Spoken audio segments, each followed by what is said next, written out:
So here we have an RTI Royal Tiger Imports Vetterli-Carcano, the model 1870. Right here I'm just showing what the condition of the box is.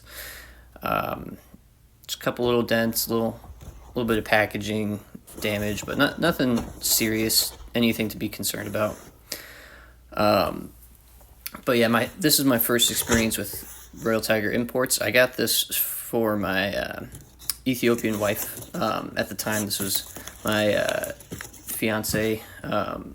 So here you can see me trying to unbox it. I don't have a phone stand to try to set it up, but I'm trying to get all of this in shot so I'm not skewing anything, or it doesn't look like I'm cutting anything out. So they packaged this one pretty well. I did have a second Vetterli-Vitali, the model 7087. So here it is, opened, not cleaned. The wood is really nice. But this is the cut down Carcano version. This isn't a short rifle version of the Vetterli. And here's the other side. You can see it has that broken front swing swivel, which is pretty common, but everything else was intact on this gun. The Ethiopian engineers or gunsmiths who were changing the barrel, put the front sight canted. So that was kind of funny. But everything's there. It's a cool gun, and since my now wife is Ethiopian, I thought she would like this. This was a gift for our anniversary. You can see a little bit of cracking right there in the stock. It didn't come with the cleaning rod, but that's honestly to be expected. This is a 130-plus-year-old gun. A little stiff on the open, but you can see where all the gunk is going to be. It's a little crusty, so some more cracking on the wood there, but I'm not too upset about that.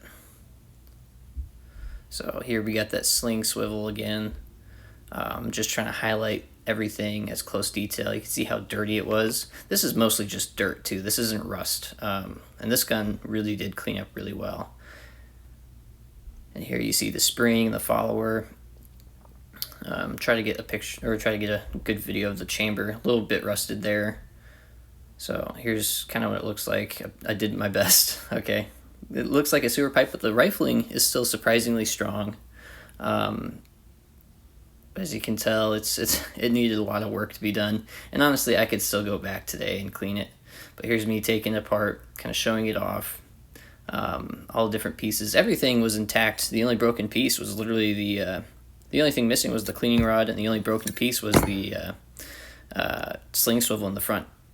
There's the bolt face. You can see that was also really crusty, really dirty. So most of this video is just me just showing off the dirtiness of this gun. I didn't get any after cleaning, like close up cleaning bits and videos, but I'll just talk about my experience with RTI up to this point of the video, and not my second video, which I'll have out soon, where it's a little bit worse, but I'll get to that. So anyways, I bought it I think 2 months before our anniversary, and it actually shipped within about a week. I got it 2 weeks after, a little bit under 2 weeks after I bought it, and then I spent the next few weeks cleaning it on my off time, anytime I wasn't working or had school. Here you can see the sling swivel for the back was really stiff. I had to take a lot of work. I didn't know how to take that off, and there wasn't any video to show how to take that off. But yeah, back to it. So it shipped really well, no issues with the shipping, as people have had issues with. So my first experience with RTI was really good, so that's why I went ahead and bought the second rifle, which we can get into in the next video. So I'll just continue to talk about the rifle that I have right here. So as you can see, this is me kind of showing off the wood. It's weird though. You can see me right there. I'm trying to show it off. Someone TIG welded that screw onto the butt plate, so I can't get it off of the buttstock, which is annoying because I wanted to clean it and sometimes there's little like soldier cards in the back of it. So anyways, you can see how dirty this was. All those weeds are from Ethiopia is my guess. And it was a bit to clean. I bet you U.S. Customs wouldn't have allowed this through with how many weeds there are, endangered species and all. This part I wanted to take off, but I didn't have the know-how to do it, because you can take it off, but I think it's just pinned in there. I don't think it's welded. There wasn't a whole lot of pitting or rusting on the outside, just some like minor surface rust, as you can see, and a lot of this is just dirt too, and you can see where the wood is also covering up and where the barrel bands are, covering the metal on the barrel itself. There's no bulges or anything with the gun. I didn't hand pick it. This is just a good, fair to good grade art, Vetterli 1870 87/15. You can see a little bit of breaking at the parts where the spring guides are from the old 87 model for the charging clips right there. You can see me poking at it. But this is honestly a really cool rifle, and one of the dream rifles I've always wanted. However, I've always wanted the 87 model, so I got my wife the 87-15 model, because it was cut down, shorter, and also cheaper. I also got her a matching cut down bayonet with it, which is not in this video, but I did get one to match with her. But I do have to do some filing on the bayonet lug on the gun because it's too big. And remember, these are all handmade guns. These aren't like mass produced, parts matching. So there's a lot of hand fitting stuff that had to go into these things. That spring is kind of busted out. It's really old, and I've been trying to find a replacement for that, but I mean, it still works. It's got some type of tension in it. Now this piece was, I didn't know how to take it off, so I thought I was going the opposite way, hitting it to the back, when I should have been hitting it forward, away from the mag well. So yeah, here you can just see some pictures that I've taken of the guns, or of the gun, and just showing like the condition of the wood that I got it in.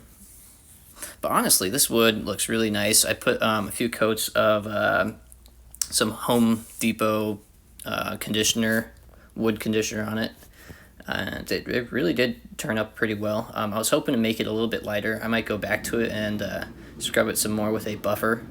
And there's like this, I don't know what this part was, but it's like just some little cross in there, and I don't know what it's for. I don't see any reason for it for someone who's, I just don't know.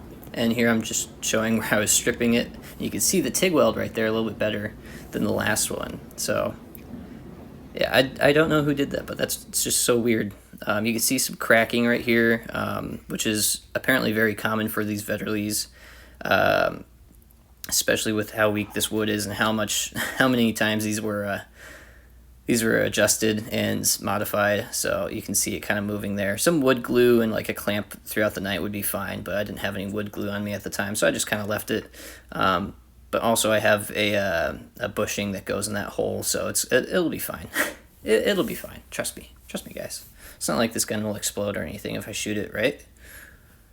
No, I'm kidding. If I handled it right, it won't. Especially with the cut down barrel, I won't have a chance of squibbing it with a even less power load than like 60%. Like if I do a 50% load, it'll probably be fine.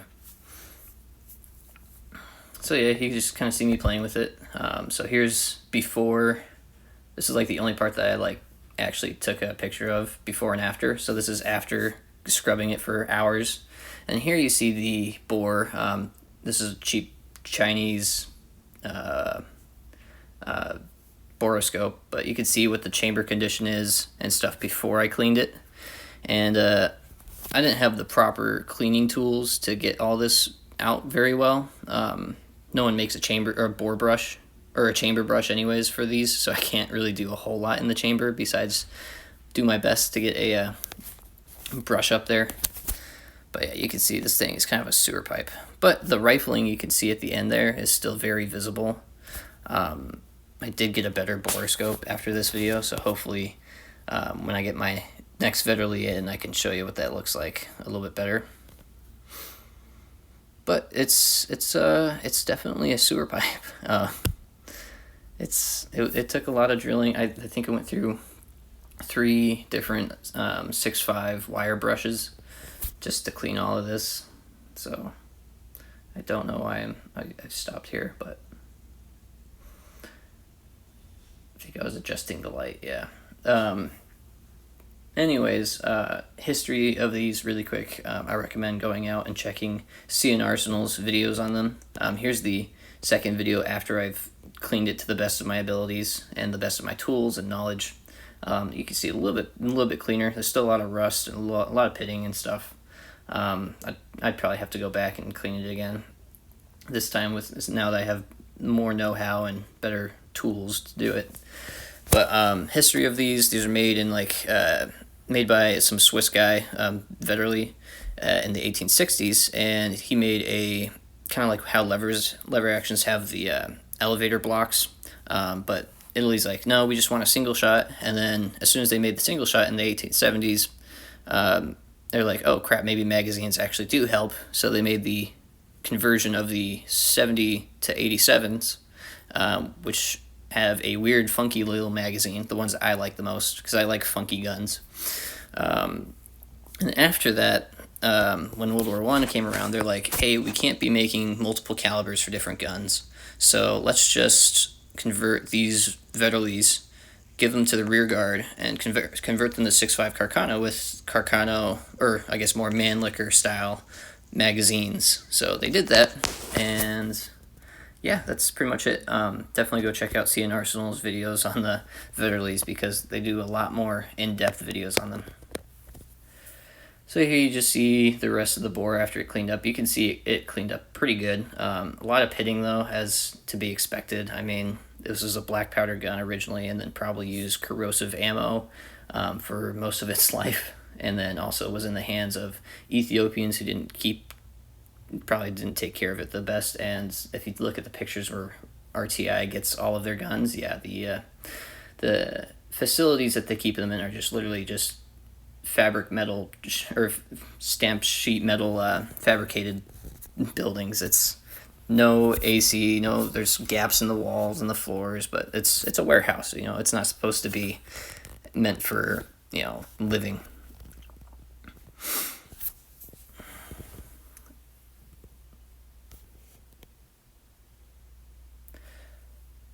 So after this, I believe is the reaction of my wife, so I'll let you guys enjoy the rest of the video. I hope you enjoy.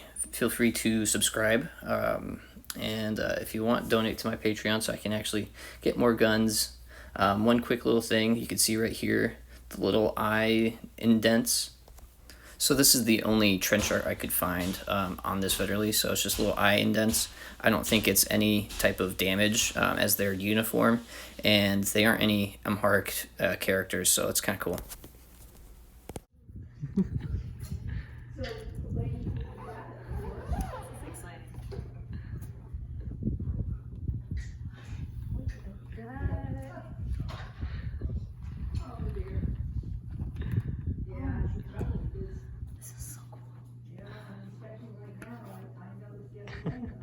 If you want to look, there's like some little marks right there. That's not damage. I'm pretty sure that's like someone making art. It's a replica. Huh? It's like 2 replicates. Yeah, someone cartoushed like some eyes on it or something. I love how it's like still intact. Yeah, for 140 years old, it's as intact as it's gonna get. Would it be weird if I try to sniff it? Go ahead. It probably smells like modern day wood conditioner, but cool, huh? It is in good shape. Yeah. For like a gun that's very old. Yeah, because it was not in good shape when I grabbed it. All this just rusted. You can still kind of see it. This thing would get stuck right here. You can still kind of feel it getting stuck right here. But like if you push it all the way back and try to push it forward. Does it need to be maybe lubricated? Yeah, I did my best to get as much rust off of it as possible. And this is for the gun to stand? No, that's supposed to be a sling. Like, it's just like this, but it broke. Over the 100 years it's been alive.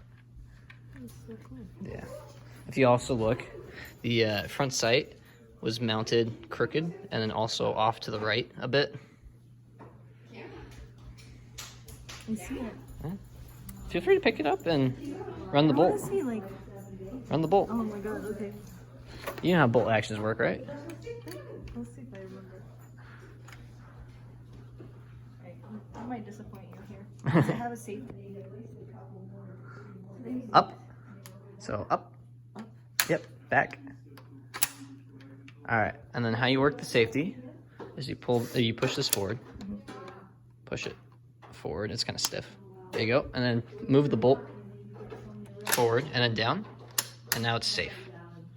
So if you feel it, the trigger is disconnected.